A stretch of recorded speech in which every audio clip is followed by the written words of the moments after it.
আজকের ভিডিওটা বোধহয় একটু অন্যরকমভাবে স্টার্ট করেছি, অবশ্যই কমেন্টে বলো। এখানে দেখো একটু টমেটো, একটু ক্যাপসিকাম, একটু পেঁয়াজ আর একটু রসুন কুচিয়ে নিয়েছি। আর এখানে দেখো সয়াবিন একটু জলের মধ্যে সেদ্ধ করছি। অবশ্যই বলো কী করবো, তোমরা নিশ্চয়ই বুঝতে পারছো। Good morning friends, welcome back to my channel Shilpi's ফ্যামিলিতে আরেকটি নতুন ব্লগে তোমাদের সবাইকে অনেক অনেক অনেক অনেক ওয়েলকাম করছি। আশা করি তোমরা সবাই ভালো আছো। আর আজকে জামাই ষষ্ঠীতে সবাইকে অনেক অনেক শুভেচ্ছা আর অভিনন্দন আমার তরফ থেকে। যে যেইখানে আছো, বাপের বাড়ি বলো শ্বশুর বাড়ি বলো, আজকের দিনটা যেন খুব সুন্দরভাবে এনজয় করতে পারো। তো আমার ভাগ্যে তো হলো না, রিসেন্ট এসছি বাপের বাড়ির থেকে, আর এত কাছে নয় যে ইচ্ছে করলেই দৌড়ে যেতে পারবো। মা যদিও নেমন্তন্ন করেছিল, আর জামাই ষষ্ঠী বলে কথা, আজকে একটু এই অন্যরকম ব্রেকফাস্ট না হলে হয় বলো। তো শুরু করে দিলাম সোয়া চিলি করবো। এটা কিন্তু আমাদের ঘরে সবাই খুবই ভালোবাসে। তো একটু কর্নফ্লাওয়ার নিলাম, একটু ময়দা নিলাম, একটু গোলমরিচের গুঁড়ো, একটুখানি তেলিঙ্গি মশলা, একটুখানি নুন নিলাম, একটু ডিমটাকে সুন্দর করে একটা ডিম দিয়ে এটাকে খুব সুন্দর করে মেখে নেব। আমি একটু স্বাদ অনুযায়ী আবার চিনিও দিই, তোমরা এটা স্কিপ করতে পারো, আমি কিন্তু দেই একটু টেস্টের জন্য, ব্যালেন্স রাখার জন্য একটু দিয়ে থাকি আমি। তো দেখো সুন্দর করে এটাকে মেখে নিলাম, আর একটা ছোট্ট প্যাকেটই নিয়েছি, শুধুমাত্র সকালটাই খাওয়া হবে, দুপুরে দেখি কি রান্না করি। তো দেখো কালকে মটন খাওয়া হয়েছে, আজকে আর মটনটা ভালো লাগবে না, অর্ধেকটা তো রেখে দিয়েছিলাম। তো দেখা যাক, আজকে করব না বোধ হয়, এটা আশা আছে। তো দেখা যাক, পরপর দুদিন মটন ভালো লাগবে না, আর আমাদের ঘরে এমনিও খেতে চায় না। তো দেখো এই যে এগুলোকে একটু ভেজে নিচ্ছি, আর ভালো হয় কিন্তু চিকেন না হলেও কিন্তু ওই যে বলে না দুধের স্বাদ ঘোলে মেটানো আর কি, আমাদের পরিস্থিতি ওই রকম হয়ে গেছে। চিকেনটা নেই, আনলে মানে বললে পরে তোমাদের দাদাভাই যদিও নিয়ে আসতো, আর সকাল সকাল ভাবলাম থাক গিয়ে এটা দিয়েই করি, বেশ সকালে একটু রুটি করব পাতলা পাতলা করে, বেশ ভালোই লাগবে সকালবেলা, কি বলো, একটু টাইমও পেয়েছি, আর আজকে একটুখানি সকালেই উঠেছি, কারণ আমাদের যে কাজের মেয়ে ও বলেছে কি দিদিভাই আমি 3 দিন আসবো না।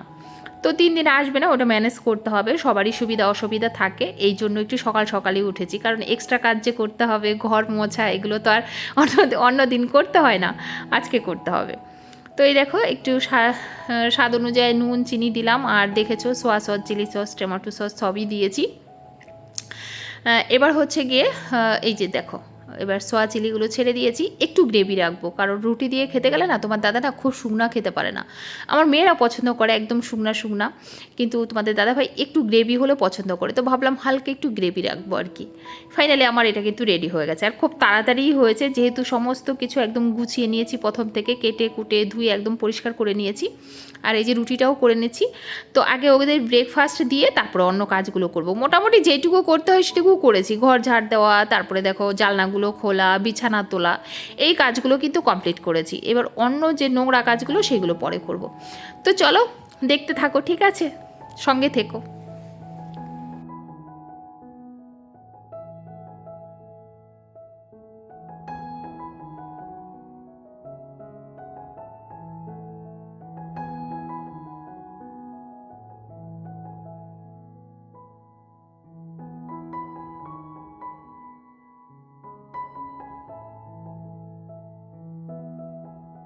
তো দেখো প্রথমে তোমাদের দাদাভাইকে খাবারটা দেবো, আর না রুমেই নিয়ে চলে যাচ্ছি, প্রচণ্ড গরম বাইরেটায়, তাই বেডরুমেই নিয়ে চলে যাব, নিচে বসে সবাই খেয়ে নেব। প্রথমে তোমাদের দাদাভাইকে দেবো, তারপর আমরা কিন্তু একসঙ্গেই বসে খেয়ে নেব। এবার হচ্ছে কিছু কমেন্ট, সেই কমেন্টগুলো না পড়লে কি হয়, যেমন পিয়ালি দিদিভাই বলল, শিল্পী তুমি মুড়ি মানে মটন ছেড়ে মুড়ি খাচ্ছ, আমার তো মটন দেখলেই জিভে জল আসে।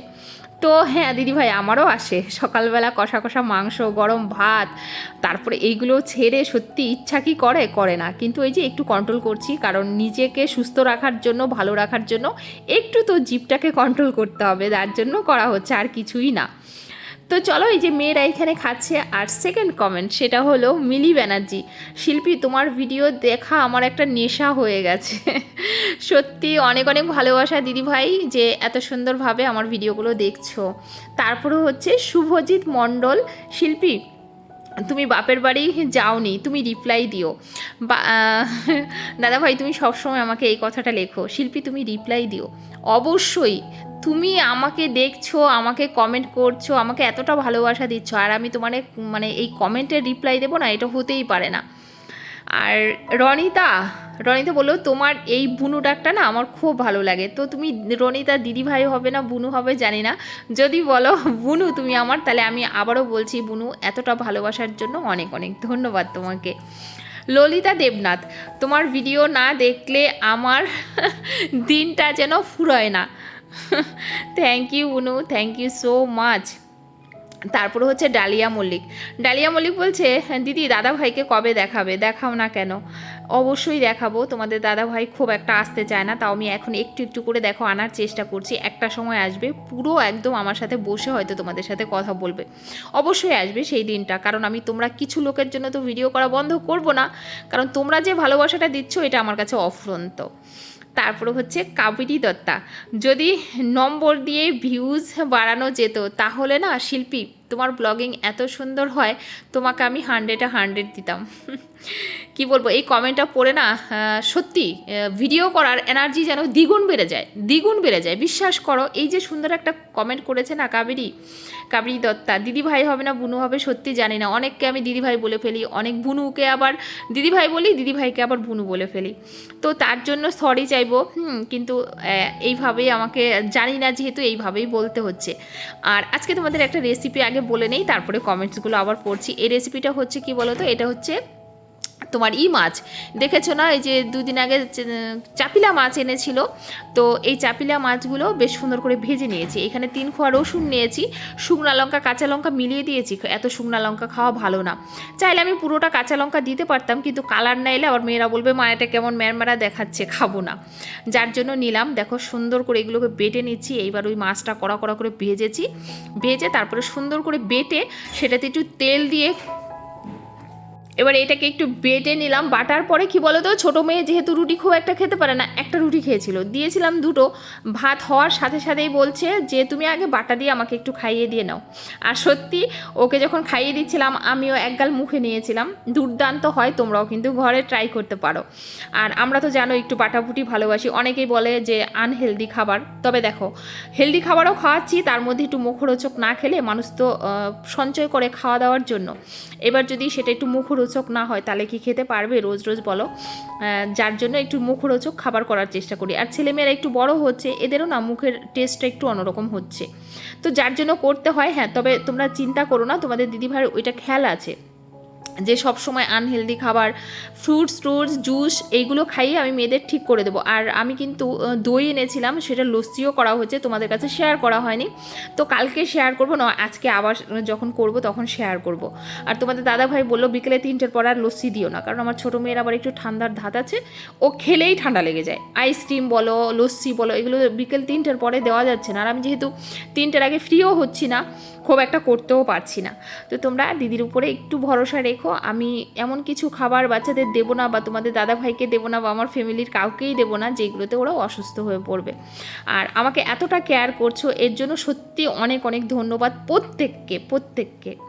শ্রাবন্তী ব্লগ বলছে আমাকে একটু সাপোর্ট করো। প্রত্যেকে সাপোর্ট করতে হবে, কিন্তু কিভাবে আমরা একজন আরেকজনকে সাপোর্ট করতে পারবো? আমি তোমাকে মিথ্যা আশ্বাসটা কী দেই বলো তো, যে আমি এইভাবে সাপোর্ট করতে পারবো? আমি যদি তোমার ভিডিও রোজও দেখি না, তাও কিছু হবে না বুনু, জানো তো।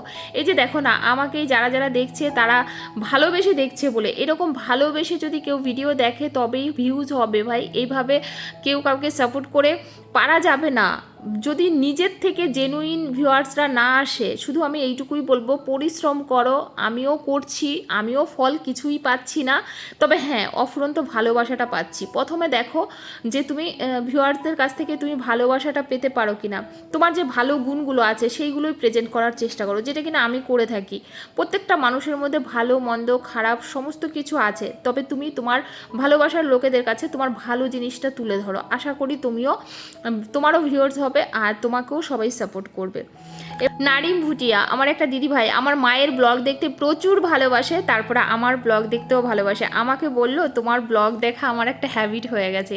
তো থ্যাংক ইউ দিদি ভাই, থ্যাংক ইউ সো মাচ। এতটা সাপোর্ট করছো, পাশে রয়েছো, আর সবসময় এইভাবে সাপোর্ট করো, পাশে থেকো।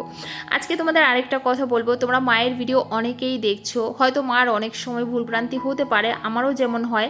আমাকে যেমন তোমরা সংশোধন করে নিজের মতো করে এগিয়ে নিয়ে যাচ্ছ, সেই রকম তোমরা মাকেও একটু এগিয়ে দাও আর মাকে একটু সাপোর্ট করো। আমি জানি তোমরা অনেকেই দেখো, তবে না দাদা এখনও এডিটটা ভালো করে শিখে উঠতে পারেনি, আর আমিও না এডিটটা করে দিতে পারছি না এখান থেকে। ওদের নেট খুব পরিমাণে কম পায়, আমার এখানে যে পাঠিয়ে দেবে আমি যে এডিট করে দেবো সেটাতে ওদের ভিডিও ছাড়ার নেটই শেষ হয়ে যায়, মানে ছাড়বে যে ওই নেটটাই শেষ হয়ে যায়। তো তোমাদের একটা কথাই বলবো, একটুখানি দাদাকে আর মাকে সাপোর্ট করো, ভালোবাসা দিও।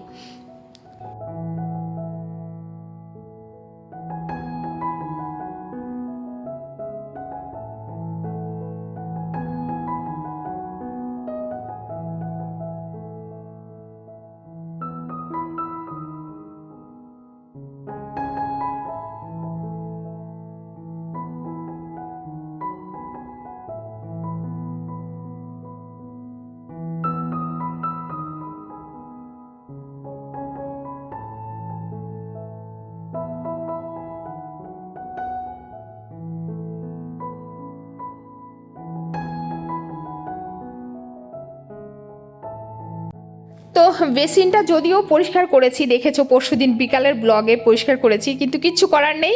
এই যে এখন যেহেতু নিচটা আবার মুছবো, তো ভাবলাম একটুখানি পরিষ্কার করে নিই, বেশি তো খাটতে হবে না, মানে বেশি কষ্ট করতে হবে না, জাস্ট একটুখানি। দেখবে যে কোনো জিনিস একটু বেশি নোংরা না হলে, অল্প নোংরা হলে সেটাকে তুমি ক্লিন করতে যাবে, তোমার বেশি কষ্ট হবে না।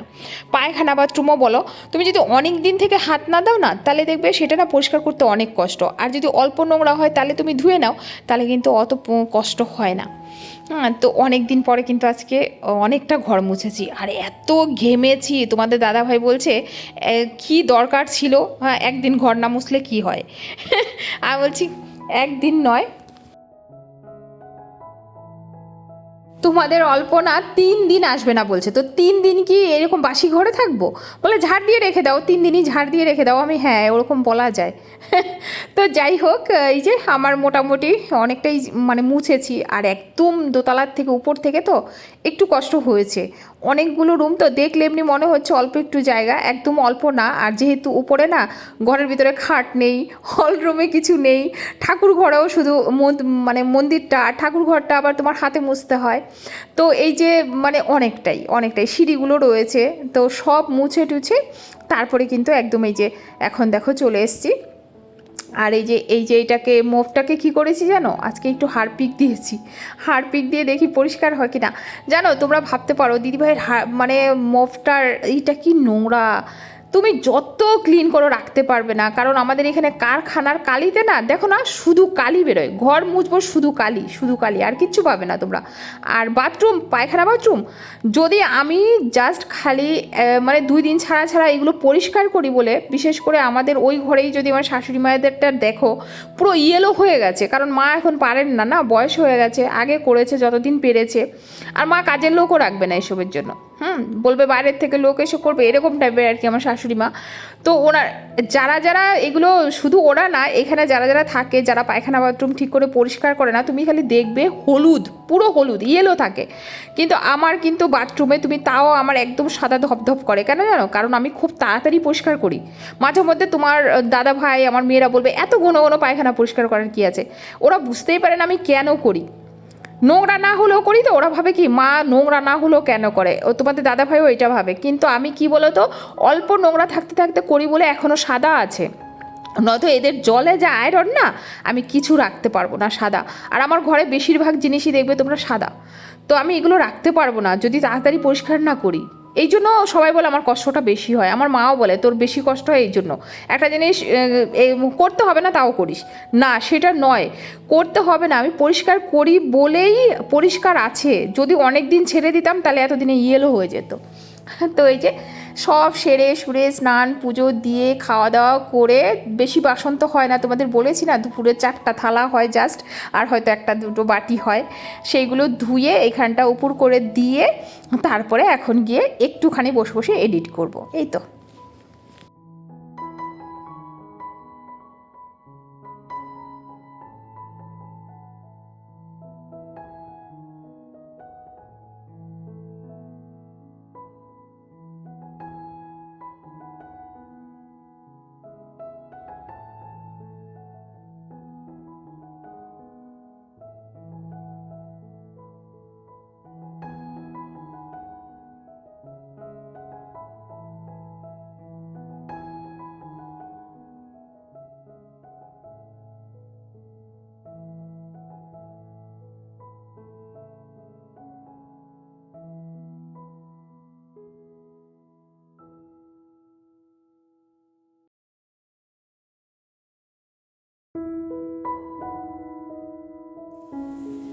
বসে বসে এই ফার্স্ট, মানে আমার লাইফে ফার্স্ট মেয়ের হাতে চা ঝুটলো আমার কপালে।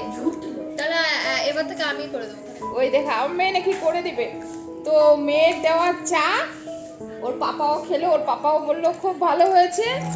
আর এই যে কালকে এনেছিলাম, তো এখন যাই হোক এবার থেকে মেয়ের হাতে চা খাওয়া যাবে মাঝে মধ্যে, নাকি বাবা? বড় মেয়ে চা করে এনে দিল ওর পাপাকে আর আমাকে, কি মজা না? আমার মা জানলে তো খুব আনন্দ পাবে। তো দেখো এখন আমি কোথায় বসে আছি, তোমরা বুঝতে পারছো কিনা জানি না, তাও একবার দেখিয়ে দিই। এই দেখো রান্নাঘরে গ্যাসের পাশে বসে আছি। তো এখন বাজে হচ্ছে প্রায় 11টার মতো বাজে। সববার খাওয়া দাওয়া কমপ্লিট, আমি এখানে বসে আছি এই কারণে, কারণ এখন মুখটা একটুখানি ধুবো, তারপরে ফ্রেশ হবো, চেঞ্জ করবো, তারপর শুতে যাব। মেয়েরা ঘরে রয়েছে। আর কি খাওয়া হচ্ছে সেটা শেয়ার করলাম না, ভিডিওটা এমনি অনেকটা বড় হয়ে গেছে। তোমাদের দাদাভাই ওই যে সকালে দেখেছো সোয়া চিলি করেছি, তো আজকে ষষ্ঠীর দিনে বলছে আজকে বেশ ফাঁকি দিয়ে কাটালে, তাও বলছিল যে আমাকে একটু জল ঢালা ভাত দিয়ে দাও আর একটু কিছু ভেজে দাও। আমি দেখছি এ তো আরো ঝামেলা হবে, আমি বলছি না, তার থেকে বরং সকালে সোয়া চিলি কতটা রয়েছে, দুটো রুটি করে দিই গরম গরম, সেটা খেয়ে তুমি ডিউটি চলে যাও। শসা পেঁয়াজ কেটে দিচ্ছি। আর দুপুরে একটু বেশি করেই ভাত মাতে চাল নিয়েছিলাম আর কি, রাত্রে 3 জন ওইটাই খাবো, একটু একটু করে খাবো আর কি। তো মেয়ের এমনি যেহেতু রান্না বুঝতেই পারো বাটা ছিল, তারপরে মাছের ঝোলটাও ভালো হয়েছিল, তাছাড়া ওই যে পাট শাকের ডাল যেটা সবাই ভালোবাসে ওইটাও ছিল। তো আমরা 3 জনে একটু একটু করে ভাত খেয়েছি। তারপরে মেয়েদের ফাঁকের থেকে আবার একটু আম কেটে দিয়েছি, একটু কলা কেটে মানে কলা দিয়েছি, কলাগুলো নষ্ট হয়ে যাচ্ছে, একটু কালো কালো হয়ে যাচ্ছে, তো ভাবলাম যে খাইয়ে দিই। আবার ছোটো মেয়ে বলছিল মা আমার ঠান্ডা লেগে যাবে, তুমি আমাকে দিও না, ওর বাবা বলছে গরমকাল কিছু হবে না, তারপরে ওই যে খাইয়ে দিলাম। তো আমরা এই খেয়েছি। তো আজকে রাতটা এইভাবেই, ষষ্ঠীর দিনে এইভাবেই কাটলো। তাই তোমার দাদাভাই বলছে হ্যাঁ আজকে ষষ্ঠীর দিনে শ্বশুর বাড়িতে থাকলে কত কি খাওয়া হতো, বেশ ফাঁকি দিয়ে আজকে দিনটা কাটিয়ে দিলে। আছি না, সকালে তো বেশ ভালোই করে দিয়েছি, দুপুরেও ভালো রান্না হয়েছে, ঠিক আছে। কালকে চলো মটনের ঝোল করে খাওয়াবো, পাতলা মটনের ঝোল। ওই যে মাংস কালকে রেখেছো এনেছে, অর্ধেকটা রেখে দিয়েছিলাম আর অর্ধেকটা রয়েছে, তো ভাবছি কালকে না হয় মটনের ঝোল করে দেবো, শ্বশুর বাড়ি খাওয়া হয়ে যাবে। তো চলো আজকে এই পর্যন্তই। সবাই ভালো থেকো, সুস্থ থেকো, দেখা হচ্ছে একটি নতুন ভিডিওর সাথে কালকে।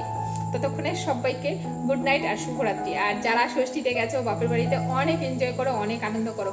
আমার ভাগ্যে হলো না, কারণ এইমাত্র রিসেন্ট এসছি, আর এখন এই 2 দিনের জন্য গরমের জন্য আর যেতে ইচ্ছা করছে না। তারপরে ছোটো মেয়ের স্কুল খুলে যাবে 20 তারিখে, বড় মেয়ের হয়তো বা খুলে যাবে, যার জন্য আর রিস্ক নিলাম না। এই গরমে এসে আবার অসুস্থ হয়ে পড়বো, আবার এত কাজ করতে হবে, রিস্ক নিলাম না। মা বারবারই বলছিল। তো সবাইকে বলবো যারা যারা বাপের বাড়িতে আছো তারা এনজয় করো, যারা নিজের বাড়িতে আছো তারা ভালো মন্দ কালকে খাও, আর জামাই ষষ্ঠীর অনেক অনেক শুভেচ্ছা অভিনন্দন সবাইকে। Tata, good night.